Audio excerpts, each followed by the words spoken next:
হে বন্ধুরা, চলে আসলাম 18 জুন বুধবার সারা বাংলাদেশের আবহাওয়ার আপডেট নিয়ে।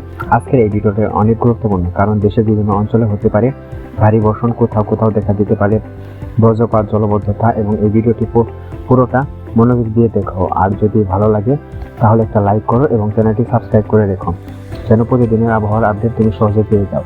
শুরু করতে আজকের বিশ্লেষণ। ঢাকায় সকাল থেকে থাকবে মেঘলা আকাশ, হালকা রোদের দেখা মিললেও দুপুরের দিকে নামতে পারে মাঝারি থেকে ভারী বৃষ্টি।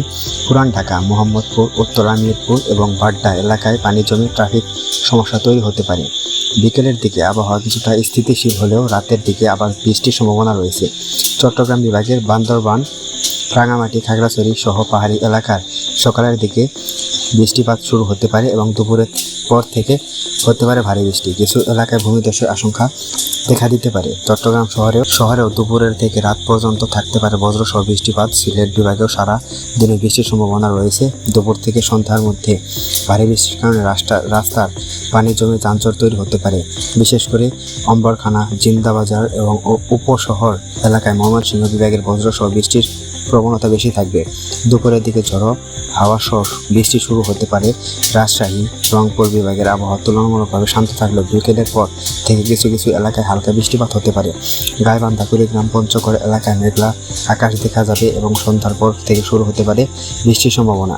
খুলনা এবং বরিশাল বিভাগের সকালে থাকবে রৌদ্রোজ্জ্বল, তবে দুপুরের পর থেকে আকাশ ধীরে ধীরে মেঘলা হয়ে যাবে এবং বিকেলে ও সন্ধ্যার দিকে হালকা থেকে মাঝারি ধরনের বৃষ্টি হতে পারে। বরিশাল শহরের কিছু এলাকায় সন্ধ্যার পরে বৃষ্টির পরিমাণ বেড়ে যেতে পারে। দেশের তাপমাত্রা থাকবে 26 থেকে 30 ডিগ্রি সেলসিয়াসের মধ্যে। বাতাসে আর্দ্রতার পরিমাণ বেশি থাকায় গরম অনুভব হতে পারে, তাই বাইরে বের হলে অবশ্যই সঙ্গে ছাতা রাখো বা রেইনকোট।